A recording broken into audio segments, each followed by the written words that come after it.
faces, my goofy grin, my funny dances, my messy hair, my silly faces, my goofy grin, my funny dances.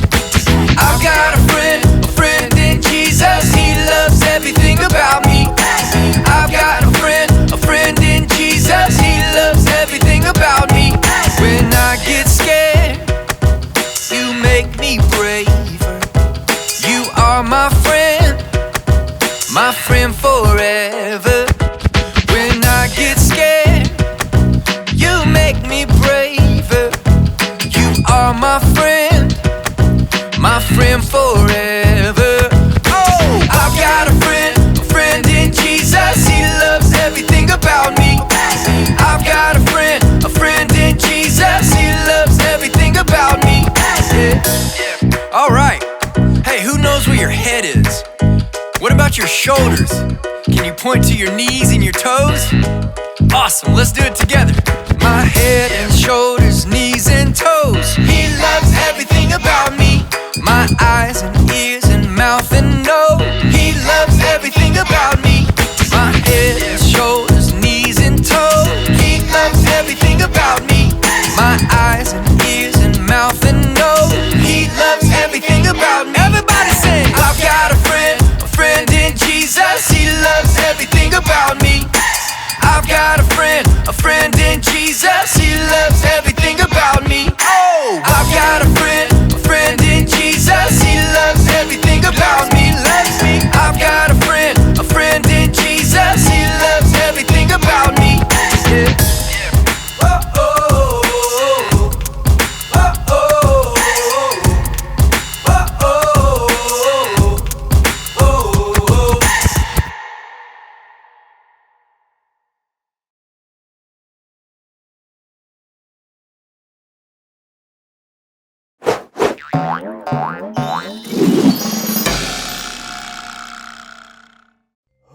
Hello, friends.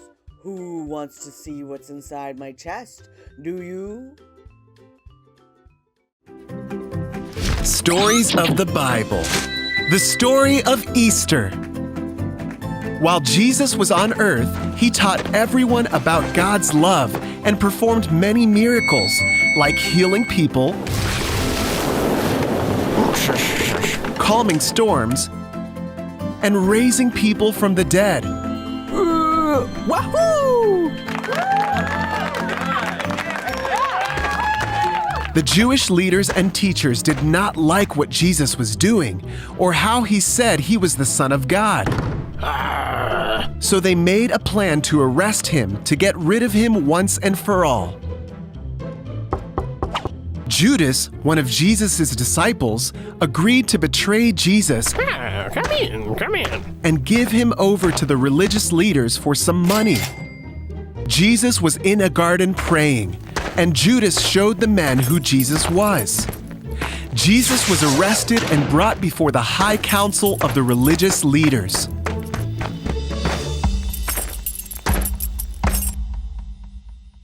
They asked him if he was the Messiah, the Son of God. Jesus said, "I am." The council was furious, and they shouted that Jesus was guilty and that he must die.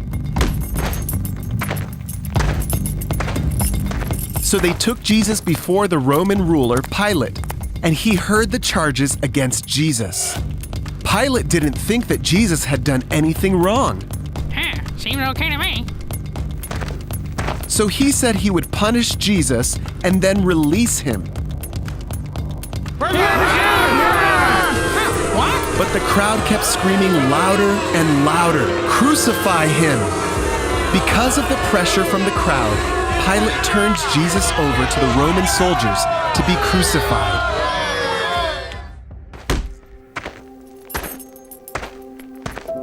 Jesus was hurt and spit on.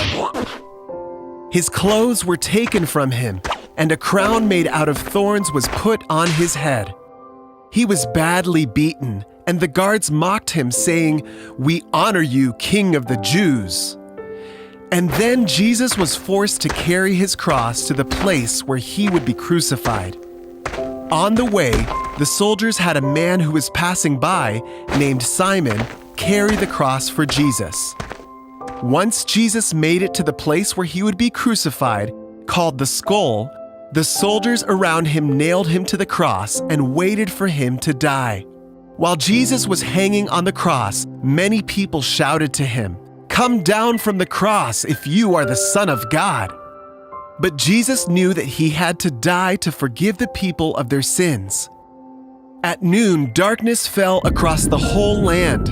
About 3 hours later, Jesus took his last breath and finally died. At that very moment, there was a great earthquake, and the curtain in the temple that separated the priests from God's holy place tore in two. A soldier watching the whole thing said, "This man was surely the Son of God." Then a good and honest man named Joseph came and placed Jesus' body in a tomb. 3 days passed, and it seemed that there was no hope. But very early on Sunday morning, some women who cared for Jesus went to go visit his body. But the huge stone in front of his tomb had been rolled away. And Jesus was no longer inside. The tomb was empty. An angel who was sitting on the stone said to them, "Don't be afraid. He is not here. He is risen." At this, the women remembered that Jesus had told them he would rise again on the third day. Woohoo! They ran to go tell the disciples what they had seen and heard. Huh? Hey-oh! Ah! For the next 40 days, Jesus appeared to his disciples and many others and showed them that he was alive and well. He explained that his death and resurrection was the only way everyone's sins could be forgiven, so they could be with God forever. For God so loved the world that he gave his one and only Son. Anyone who believes in him will not die, but will have eternal life.